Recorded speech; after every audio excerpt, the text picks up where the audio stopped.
ఒకానొకప్పుడు నందీశ్వరుణ్ణి పిలిచి పరమశివుడు అడిగట, నందీశ్వర, ఈ లోకంలో నీకు బాగా ఇష్టమైనవిగా ఏం కనపడుతున్నాయి అని అడిగట.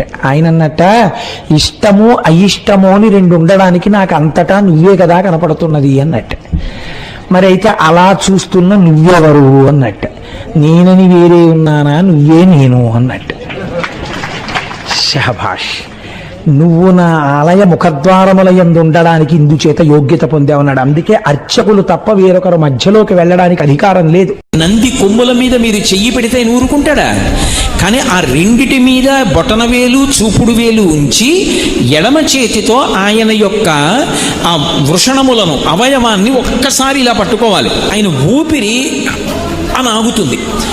ఆయన ఊపిరిలో, ఆయన వదిలిపెట్టిన ఊపిరి, పీల్చిన ఊపిరిలో పరమశివుడు పార్వతీదేవితో కలిసి ఊయలలు ఊగుతూ ఉంటాడు.